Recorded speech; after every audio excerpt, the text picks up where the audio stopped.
Minds touching minds. Telepathy is an experience many say they've had, but science isn't so sure.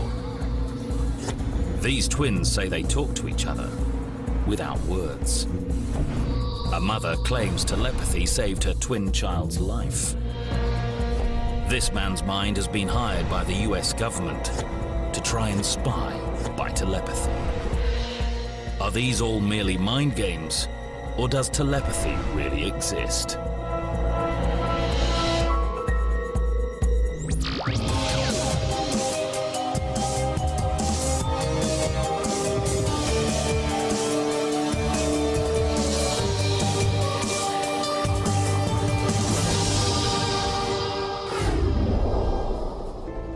This investigation into telepathy starts here, in New York City.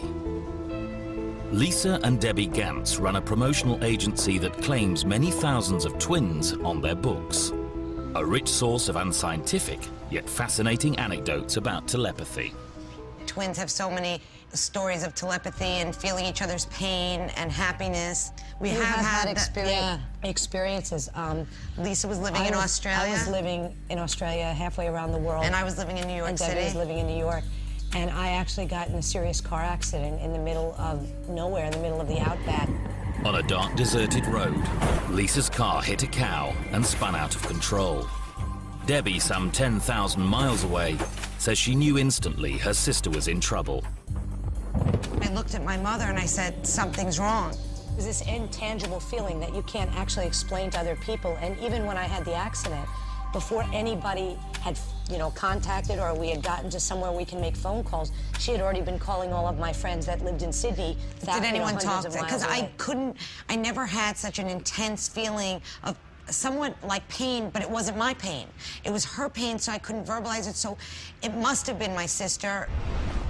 It's a perfect example of when you call it, you have a sixth sense. Even if we're not together, the experiences are shared through a connection that we can't explain. So when Debbie goes out on a date and has a good time, then I just stay home and feel it. Oh, that's really nice. But can Debbie know for sure she reacted at the exact moment when Lisa was hurt? The Gantz's stories can't be confirmed by science, and therefore don't offer satisfying evidence of actual telepathy. Lots of twins say they share experiences, even when separated, such as earning identical examination results at school. We were always accused of cheating on tests because the teachers would have our tests and they'd be like, well, you guys have the same answers, you guys have the same grades, even the multiple choice. We'd write the same exact thing. Could this be telepathy? Or just simple coincidence? Or maybe even a natural result for two similar people in the same grade at school who live and study together? Anecdotes of twins that some may take as evidence of telepathy are rarely worthy of a second look. Perhaps a simple test for twins, 30 questions each on the differences between language in England and America, would share light. A professor of English, Marilyn Elkins, supervises the exam. She divides 3 sets of twins into separate rooms.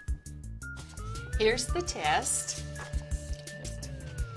And commune silently in your head with the twin in the other rooms. The Ashford twins believe they telepathically traded answers. We would sit there and focus on what the other one might be thinking and how they would answer it and what would come to us from the other. And if I didn't know one, I'd like, okay, Alicia, you know this one, and I'd kind of say, I'm putting this, and she would put the same thing. So mentally, we were talking to each other. Thank you. As a teacher, if they were in my classroom, I might have some concerns. I don't see that the tests are exactly alike, but there are some similarities that I might find questionable. The Najis had the most correct, and they certainly had one unusually similar guess. The Ashford twins had 10 the same correct, and then they had the same wrong answer twice on the exam, and that's when you get very suspicious. Some results may seem suspicious, but they're not scientifically meaningful. With identical upbringings and similar brains, twins could be more likely to get similar scores. For a test like this to be meaningful, it requires scientific controls, experimental methods carefully designed to rule out other explanations. But for the most part, belief in telepathy relies not on real scientific research, but on the personal anecdotes of those who claim they experience it. Yet stories persist and seem compelling, especially to the twins who experience them. It was about 3 o'clock in the morning. We were asleep. I got up to use the restroom, and I ended up fainting. I hit my eye, and I probably was unconscious for about 20 minutes. And so I was knocked out asleep. And then when I was sleeping, all of a sudden I heard Leisha, Leisha, Leisha. So I got up and I went to the bathroom and I found her laying there on the ground, and she had split her eye open really bad. So I woke her up, took her to the emergency room, but it was kind of amazing because I just knew something was wrong with her. I started telling her this dream, and, you know, about midway through it, she started finishing it. I had the exact same dream. The only difference is it was reversed roles. I got in a really, really major car accident, going 80 miles an hour on the freeway. I had a stopped car, and she knew right away that something was wrong. What's wrong? I actually felt pain here, and she broke I broke her my sternum, and she felt pain in her chest. Selected stories that are seized on with glee by those seeking a reason to believe, but which carry even less weight among scientists than tales of UFOs or alien encounters. People often interpret coincidence as telepathy. Is there a way to put anecdotes like these to a controlled test? What's been seen so far is how difficult testing for telepathy can be. Another demonstration is set up, and it's more structured. It'll use these twin boys. One is wired up to record his vital signs. The other is blindfolded and waiting. Then comes a series of stimuli. What's recorded is intriguing. What did the twins' reactions mean? Is this a sign of real telepathy? When looking at telepathy, can fact be separated from fiction? So far, the most intriguing tales heard are those from identical twins. Yet no one has produced evidence that their experiences are anything more than mere coincidence. Take the case of 9-year-old Richard and Damien Powles. According to their mother, the twins have demonstrated signs of telepathy almost from the moment they were born. In fact, Anna Powles says telepathy saved Damien's life. The first occasion was when they were 3 days old. I was feeding them both on my bed, and I put Damien to the side of me and settled him there while changing Richard. Richard started to cry, and then he started to scream. It looked like he was having a convulsion. His whole body started to shake. Then I did suddenly think, twins relay messages to each other, and as I looked down to make sure, he wasn't there. He'd rolled behind me into the other pillows, practically suffocated. He'd stopped breathing in, his face was blue, and I had to give him mouth to mouth, resuscitate him. But if it hadn't been for Richard, I believe to this day Damien would be dead. Was this telepathy at work? Powles thinks so. I totally believe that is what they have, the boys between them. The twin boys' school grades are similar. Their mother thinks they may even share each other's aches and pains. When they were 3, Damien was complaining about his knee was aching, and it turned out to be Richard had a knee infection. The other major one was that Richard had really bad pains in his back and was crying with the pain, and it was Damien who had a shrunken kidney that they've discovered since. The twins are going to be monitored for signs of telepathic communication. First, the boys will be separated to avoid physical communication.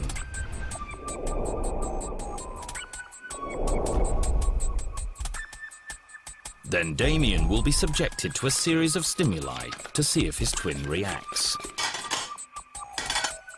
polygraph now. Richard is connected to a polygraph machine by Guy Hesseltine, a member of the American Polygraph Association. A polygraph detects physiological changes to the body that are invisible to the eye, but can be charted from moment to moment. Okay, this one's going to go around your stomach. Separate belts at the top and bottom of the chest record changes in breathing. Results appear on the 2 blue lines at the top of the computer screen. Electrodes measure electrical conductivity across the surface of the skin, recorded in green on the computer screen. An armband measures pulse rate. It also records any changes in blood pressure, the red line on the screen. Finally, Richard wears headphones to ensure that he doesn't hear what's taking place in the house during the trial. Downstairs, Damien concentrates on his absent twin by drawing his picture. I'll draw him kicking the football. He's a bit bored at the moment, isn't he? Yes.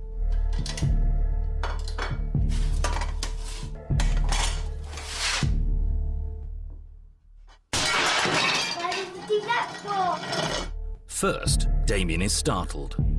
Is it possible his reaction will trigger a reaction in his twin? Just after the plates were dropped, it appears that there's an increase in the cardio activity, followed very closely by an increase in the skin resistance, which could well be significant.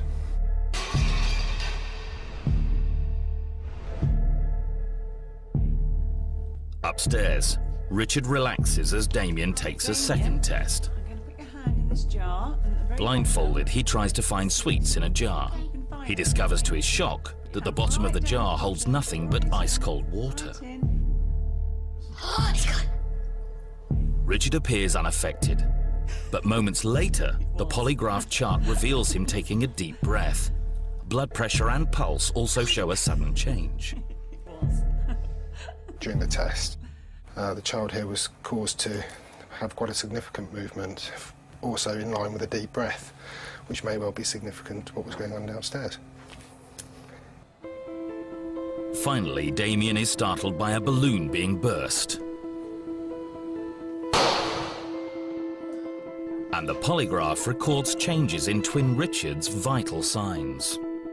Over all 3 experiments, there's some kind of reaction that the child has experienced up here on each of the 3 tests.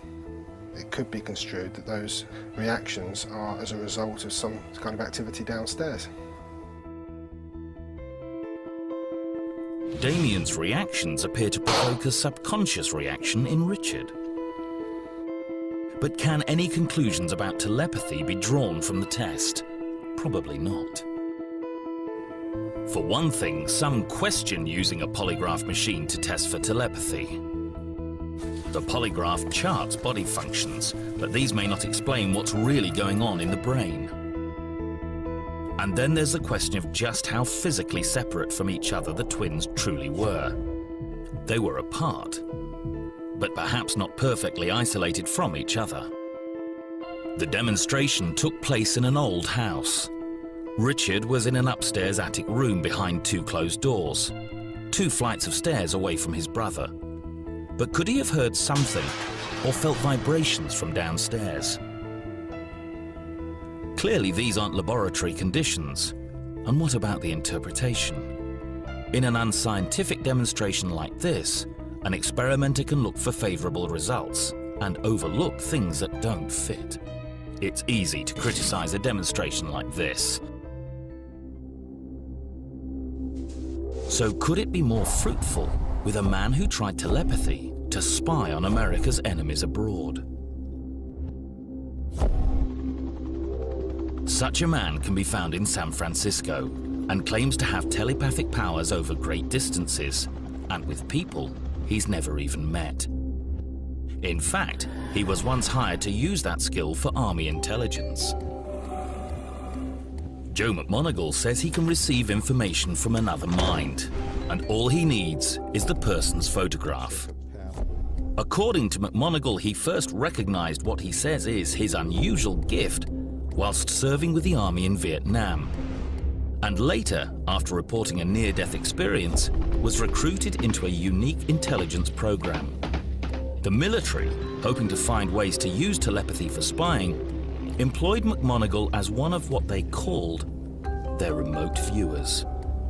He was eager to take this next challenge. Program researcher Rachel Curran has been asked to select a number of locations around San Francisco. She's never visited the Bay Area before, so her choices are random.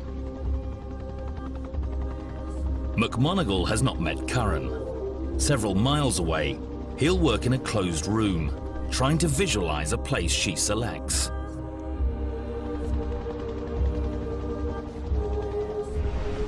Curran chooses 6 locations and photographs them.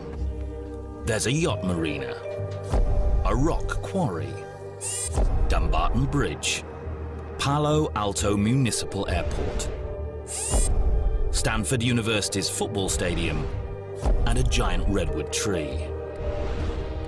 The photos of each location are put into 6 separate envelopes. Then they're given to a lawyer for safekeeping until McMonagall gets to work the next day. I'm unlocking the locked drawer here, and I'm taking out these envelopes, which have been in the drawer here overnight, and no one else has had any access to this office during the time. The lawyer picks one set of photos with the throw of a die. This random selection process ensures that neither Curran nor McMonagall can influence the choice. So we're going to see what envelope to pick.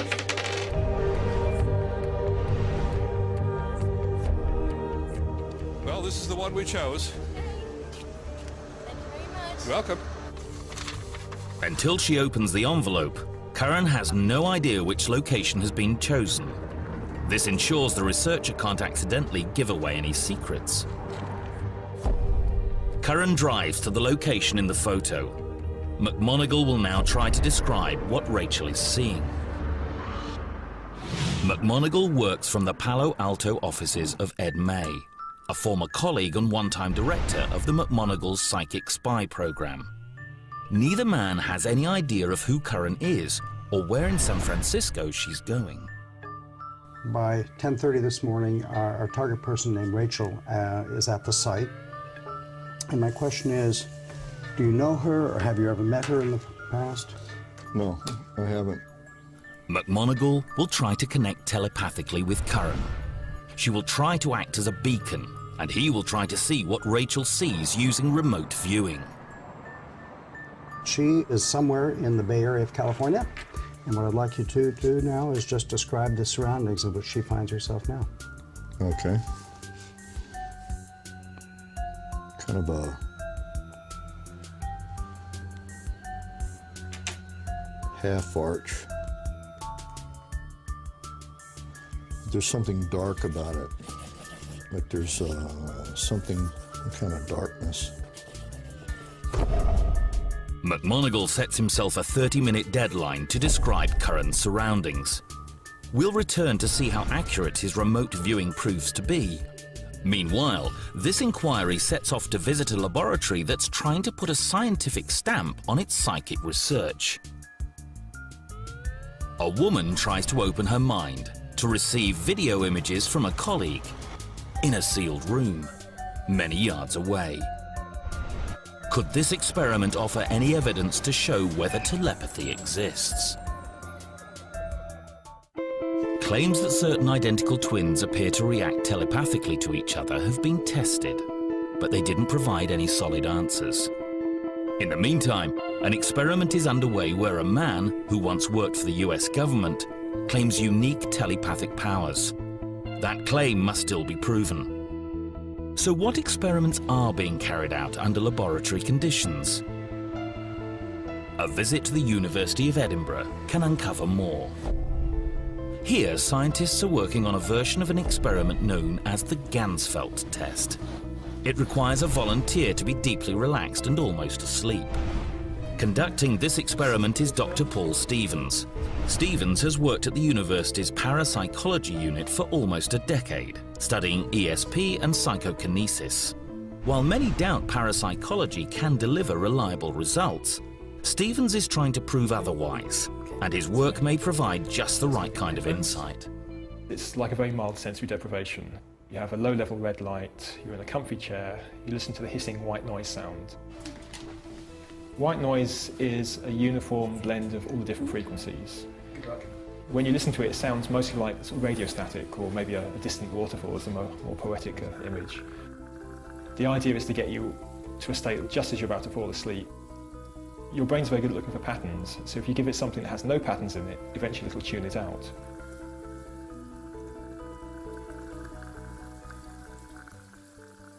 What we're doing here is more like daydreaming rather than sleep dreaming.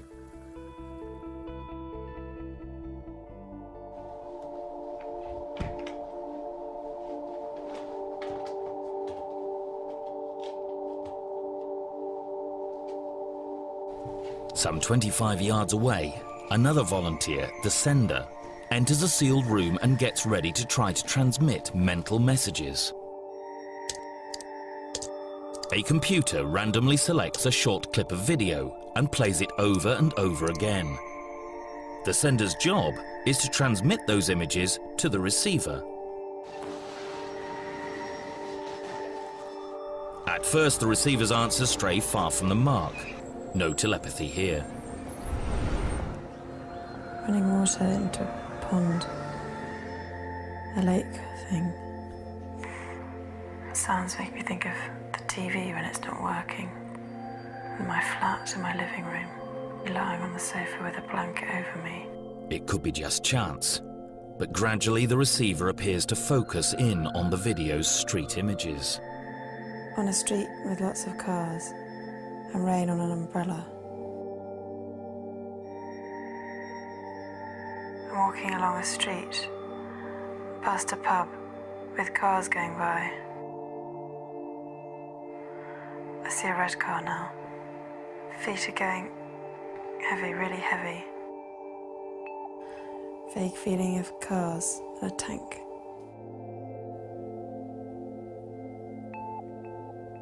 Arms are clenched. Clenched fists. Getting a blue car now, and the horns are beeping. Getting a black impression with red houses in the background. The receiver's descriptions are intriguing, but there's more going on. Throughout the experiment, the sender has been hearing the receiver's voice, describing what she's visualizing. I think I'm seeing yellow lights. Getting a blue car now, and the horns are beeping. Getting a black. When the description appears to match the video scene, the sender tries to transmit a telepathic burst of positive, reinforcing thoughts to her partner. Each time she does this, she pushes an electronic key. This key records the exact moment those positive thoughts go out. The receiver, meanwhile, has electrodes attached to her fingers. These detect any changes in the electrical conductivity of her skin. Sometimes, just when the sender hits the button, the receiver does seem to show a psychological reaction. Is it in fact a reaction to the sender's reinforcing thoughts? The results are far from 100%, but Stevens thinks there might be something there. The responses may seem significant, but are they? It's a very small effect, but when you add it up all over all the people, over all the series, it does seem to be significant, and we can't find any other reason for it to be there other than there is some kind of signalling going on. But can Stevens convince his skeptics? In experiments like these, believers in telepathy find positive results, but others performing the same experiments see nothing out of the ordinary. Nevertheless, during 56 telepathy experiments, Stevens saw indications that receivers sometimes respond to positive reinforcement. When the results are published, Stevens thinks he'll prove his point. He knows he's fighting an uphill battle against a scientific community that remains extremely skeptical. Back in Northern California, McMonigal also knows that feeling. But his attempt to demonstrate his telepathic abilities marches on. 20 minutes in, and he says he's making progress in detailing the secret location he's been asked to describe. You get a feeling like she had to park somewhere and go through a tunnel or something, or under an overpass. Up a walkway of some kind, under an overpass.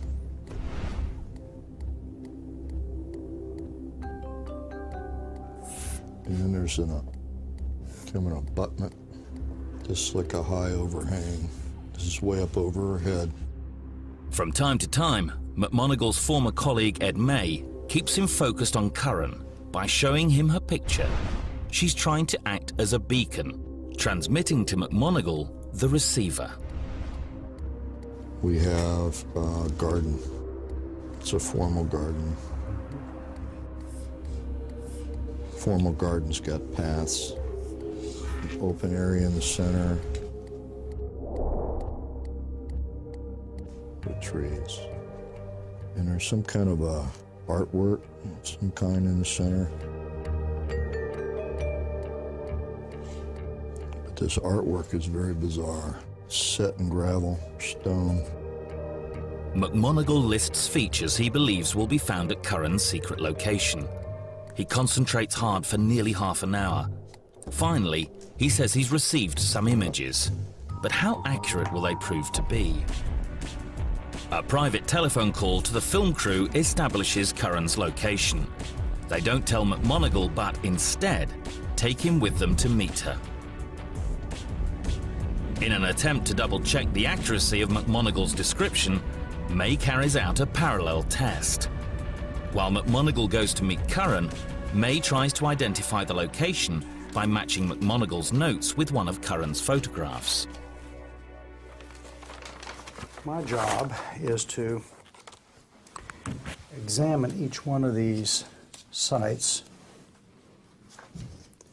and try to find the site that best matches what Joe McMonagle drew and what the Dumbarton Bridge looks like. Gravel and stone. Redwoods is that tower. All right, now I go to work. At the end of his remote viewing session, McMonagle wrote a series of pointers which he thought best described Curran's location. Massive, heavy, high overhang. There's something large that Rachel, the outbound person, had to actually look up to see. So he gave some assessment of how big this thing is. Smooth, rough metal stone, this overhead, heavy, there's this kind of arch going up. Well. Let me eliminate one almost immediately. Building, very likely. Finally, May lays out the pictures in the order he thinks most likely. This is the Dumbarton Bridge. This is a rock quarry. And this is Palo Alto Airport. Maybe the Redwood City Marina. State University Football Stadium. And Methuselah State Park. I think I'll go with this as a first place match. Number one, Dumbarton Bridge.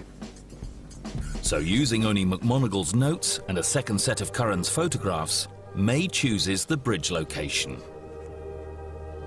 And that's just where McMonagle is heading. Now I understand what I was getting.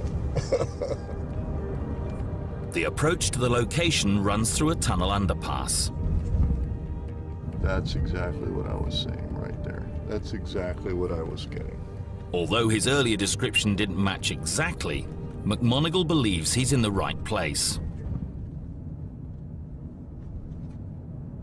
Curran is standing in a viewing area for Dumbarton Bridge. McMonagle believes that his work is accurate. For him, that's no surprise. After all, it's not the first time he's done this sort of work. And in the past, the US government believed in him too. His job was to spy on the nation's enemies and to provide intelligence on vital military targets. McMonagle was part of the once top-secret project Stargate. McMonagle says he and his colleagues pinpointed hidden military bases. Bases that were on the other side of the world.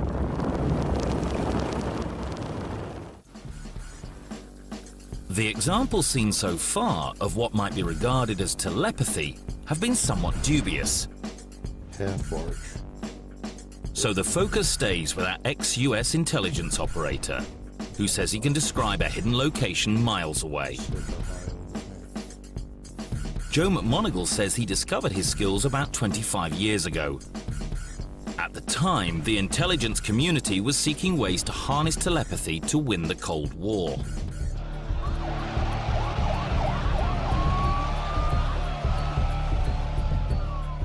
November 4th, 1979, the hostage crisis in Iran.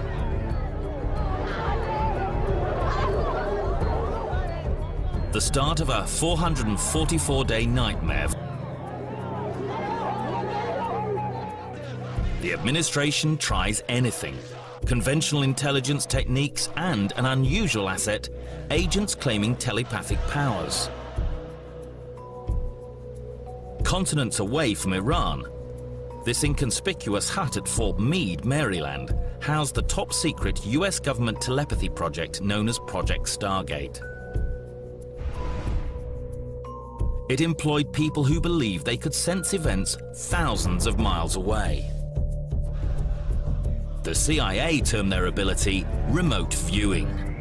McMoneagle says he worked for a year as a remote viewer on the hostage crisis. They called us in and presented us with literally hundreds of photographs and asked us to try to identify who the actual hostages were. Next, McMoneagle says the remote viewers tried to gather more information on the hostages and their situation.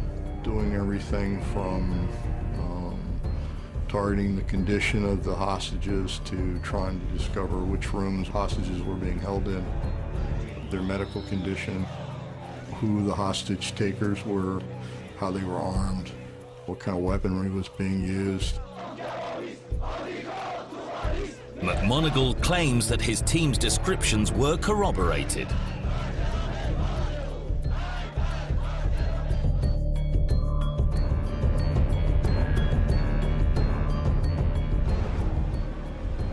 The remote viewing team lasted for more than 2 decades after its inception, when the CIA heard of early telepathic experiments conducted by quantum physicist Hal Puthoff.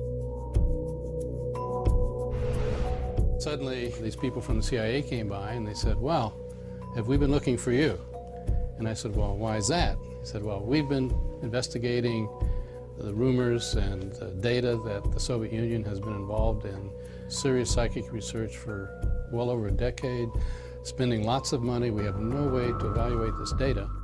So we've been looking for an investigator that might look into this for us." I'm a physicist, a quantum physicist, and so the idea that there may be some aspect of scientific theory involving consciousness that had not yet made it into our physics lexicon, that was a challenge to me and an interest to me as a physicist. Puthoff assembled a team to begin telepathy and remote viewing experiments for the CIA at Stanford Research Institute. And our particular activity took place in a secure building located here, the radiophysics laboratory, and that's where most of our research took place. Former remote viewers report that they tried to concentrate on another human mind, known by them as the beacon at the target location. It's like you've got a door between you and the scene. And it's like you poke a small hole through the door and you get a little glimpse, and you poke another hole through the door, and you get a little glimpse. Each hole is like a subliminal perception experiment. You view something quickly. You just keep poking, and eventually the door finally has enough holes in it that it kind of crumbles, and you get a pretty good view of the scene.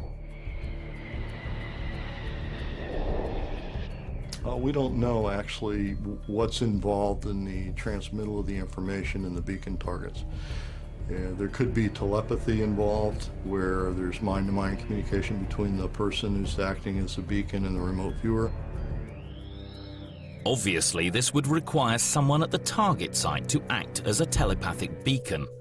But using agents was difficult inside the Soviet Union. So the remote viewers came up with an unlikely solution. They dispensed with the use of the beacon mind and replaced them with nothing. They simply concentrated on the location's map coordinates. It was a major shift, from attempting telepathy to something perhaps better described as clairvoyance. But the remote viewers still believed they were getting results. Making the jump from beacon to geographical coordinates is, you might say at the psychological level, an impossible jump. But our program was completely empirically driven. So if we saw a result, it didn't matter, we couldn't explain it, we had no idea how it worked. If we saw a result, we followed the data wherever it took us. Viewers were asked to target a Soviet facility at Semipalatinsk in Kazakhstan. Putov claims the results were remarkable. We carried out a remote viewing experiment over an hour or so, describing the layout of a facility, and finally ending up saying that the most striking feature of this site was a very large crane that rolled over a top of a building. In fact, the crane was so large that a man would only be half a wheel height. This is what, in fact, the site looks like. He was correct. There was a very large crane. It did roll over the top of a building. Since the Semipalatinsk viewing was first made public, however, the accuracy of remote viewing of the surrounding site has been criticized. But for McMoneagle, telepathy is a reality. So much so that he's turned it into a business, hiring out his remote viewing services to commercial companies. Picture the following image. It's sort of like someone blindfolding you so that you're in a totally inky black place where you can't see your hand in front of your face. It's so black, and at some point a flashbulb goes off, and it's absolutely brilliant. And you see an entire room filled with stuff. And you're in that inky black space again. And somebody's asking you, quick, tell me where you are. Can you explain it scientifically? No, I don't think we're there yet. McMoneagle claims he was then given a real target. The National Security Council wanted to know more about what was happening inside a huge new building in the north of the Soviet Union, at Severodvinsk, a port on the White Sea. I was asked to describe what was going on under the roof of this building. And the image I had was of two very large cylinders being welded together. I saw canted missile tubes. I saw a unique drive system. And all of this was taking place next to a standard-sized submarine, which I found to be dwarfed next to the size of this one that was under construction. It was absolutely huge. The size, I guess, is being almost twice the size of a standard submarine. He says he's the one who worked out that the building was in fact a submarine factory, even if it was half a mile from the sea with no waterway. According to McMoneagle, the proof came a few months later. About 100 days later, big bulldozers showed up and started cutting a canal to the sea. And they launched the largest submarine in the world, which was the Typhoon-class submarine. They call it the beaver tail because it's so huge and wide in the rear. I actually was awarded a Legion of Merit, one of the highest peacetime awards that can be given in the military. And I received the Legion of Merit predominantly for my remote viewing, and this is what the Legion of Merit looks like. Despite McMoneagle's claims, many remain skeptical of remote viewing. In 1995, the CIA commissioned a report on the program. One of its authors criticized parts of the unit's experimental methodology. He concluded that there was no proof that effects that had been observed were the result of remote viewing. The report found no evidence that remote viewing was operationally useful. In fact, they found no proof that it gathered military intelligence effectively. After running for over 20 years, the remote viewing program was officially closed down. Since Project Stargate was terminated, scientists have continued to research the possible existence of telepathy. Some now believe they have found evidence indicating which part of the brain might be stimulated in an experiment testing for telepathy. There's one more place to delve, deep into the nerve centers of the human brain.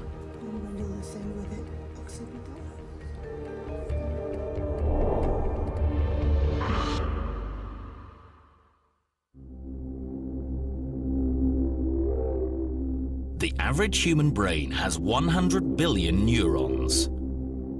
It is capable of storing memories of places, people, sensations, and thoughts for a lifetime. But can it transmit those thoughts by telepathy? If telepathy does exist, what can the brain reveal about it? The Bastyr University near Seattle, Washington, is dedicated to the study of natural medicine and alternative health. Researchers here are attempting to measure what is going on in the brains of people trying to communicate by telepathy. In this case, their mother and daughter. The experiment starts by placing each in a separate and secure room. Each is fitted to an EEG machine that measures electromagnetic brainwaves. It's essentially a cap with electrodes that picks up waves from various parts of the skull. Jorge, the sender, is going to attempt to relay telepathic signals to her daughter Ingrid, the receiver, in the next room. Conducting gel is squirted onto the scalp to help the electrodes pick up signals from the brain. Before the experiment starts, both Jorge and Ingrid are told to relax by meditating. The Bastyr researchers believe that this gets the brain into the so-called alpha state, the brain's relaxed, reflective state. Then the mother, the sender in the next room, receives a simple visual stimulus to her brain, a checkered pattern that suddenly changes. The tiny blip on the lower lines of the EEG trace represents the time when the checker pattern changes.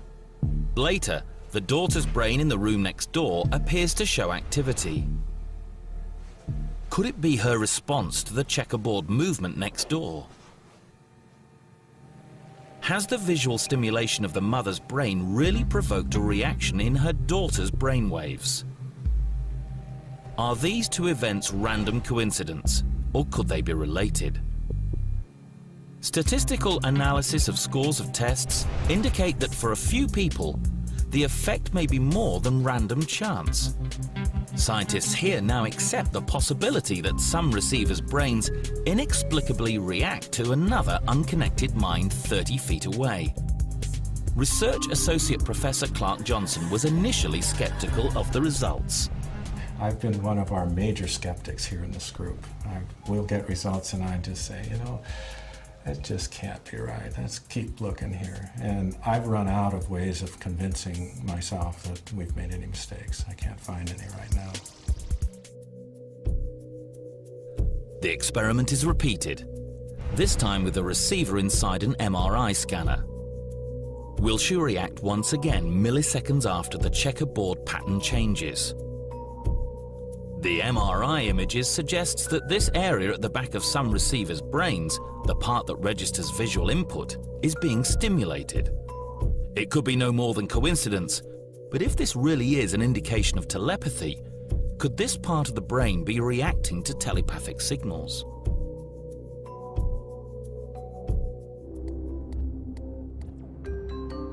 Back in San Francisco, the beacon and the receiver finally meet.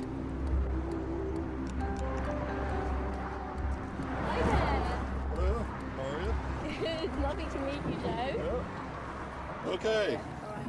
How successful has McGonigal been in describing her location? At 10:30 a.m., I started off with a half arch. I said it was a passage that went into an area that was curved on one side. I had a tunneling effect, very dark on the right-hand side. This is a way into wherever you were going. Yes. I had big, heavy material with a high overhang. I said it was like a bridge overhang or an abutment of some kind. I kept getting the overhang and the abutment. Very heavy abutment, yeah. And